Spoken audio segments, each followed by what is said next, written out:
Tell her to lock the doors, go upstairs, hide in the closet, call the police, and wait for this whole thing to blow over.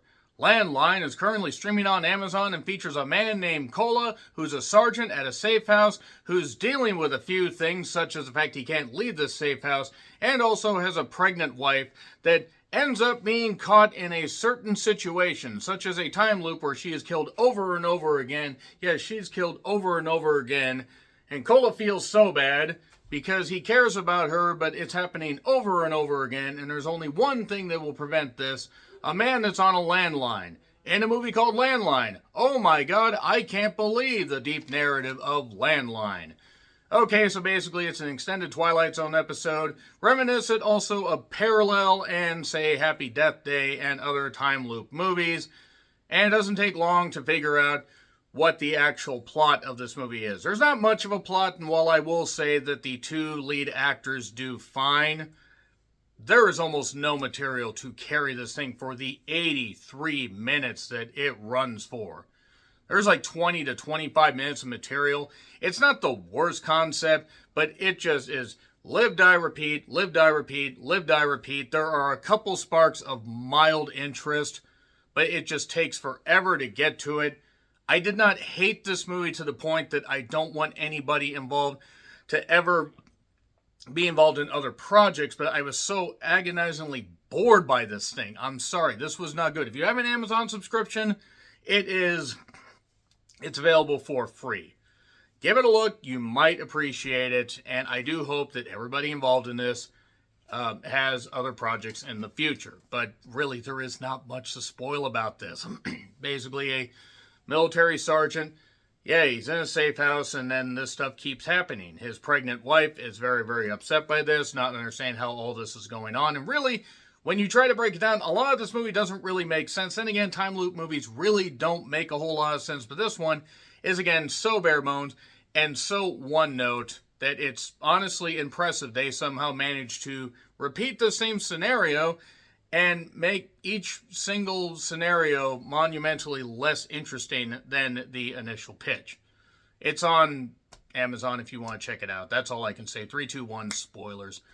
So basically, this mysterious caller is saying, this is what you need to do. You need to tell your wife this because this is going to repeat until she is saved. You are going to be locked in this. Why is it going to be locked in this? Because apparently she's carrying the child of a guy and his wife that cannot bear children. I guess. That's like a throwaway line, which, whatever, okay. And then there's also some top secret, topsy-turvy stuff that Kola is involved in, and now they're targeting his wife because why not? There is a cop that shows up at the behest of Kola who talks to his boss that calls this cop, and this cop shows up. And who do you think the killer is? The killer is the cop, because how else are you going to get into somebody's house, especially in the country they're in, without actually showing some authority? And then, yes, unfortunately, the wife, Shelwa, and I'm not going to try to pronounce the actors' names because I don't want to butcher them. I will say they do fine for what they're given, which is not much. And she has to basically learn, while very, very pregnant, I think at least 7 to 8 months along, based on what discussions they were having, all this is going on. She's trying to basically hide, and then she ends up, having to learn how to use a knife. That doesn't go all that well because the killer is a trained officer. And then she ends up actually learning how to use a gun, but there's only 6 bullets. Now she ends up shooting him and ends up actually succeeding, but unfortunately she ends up, shot at this point. So she's shot in the stomach and whatever it is.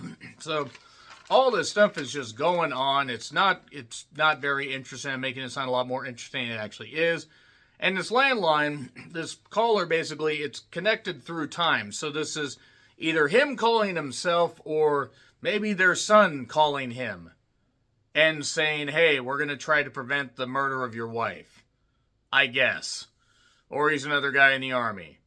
Or he's an alternate version of him. I don't really care.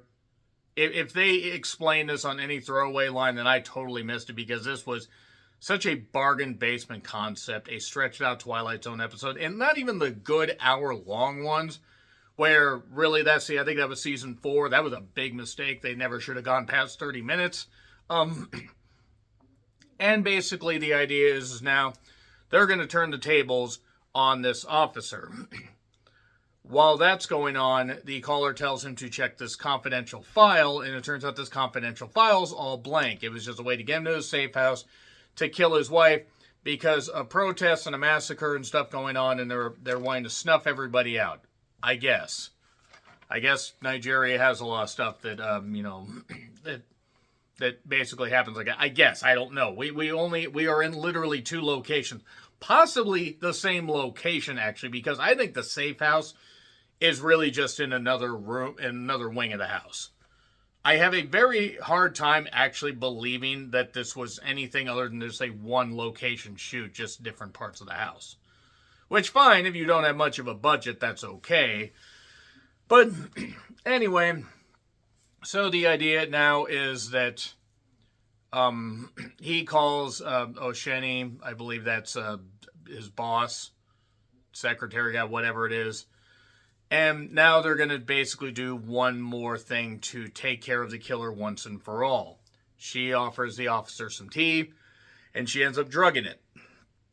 And because he's drugged, he's not exactly in his right mind.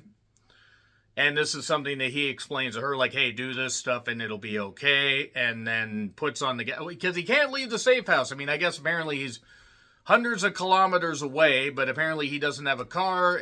There's no ability to, I don't know, take a rhinoceros over there. A rhinoceri? I don't know. That would have been a lot more interesting, but probably would have required them to actually spend some money. And she poisoned the tea, and then she has a gas mask, and there's this gas in the house, and he's all loopy. She knocks him down the goddamn stairs, and then forgets how to use a bat, and he's trying to choke her out while she's got the gas mask on. She goes for his eyes, ends up killing him, basically, by yelling, "This is my house." Apparently, she's a Soraya Page fan. And then she's talking to him on the phone, her husband that is, and he says, "I'll be home soon. I just got to make a call and help somebody." I assume help the caller on the landline or whatever it did. I don't know. You know, I know what I said, and I give credit to people for trying, but I hated this. It was so boring, so bargain basement. It gets an F. I'm sorry. This wasn't good. F. Agree, disagree, what I said, like, share, subscribe, Twitter, Letterboxd, Blue Sky handles in the description. I'm John Ritlin. I'll see you soon.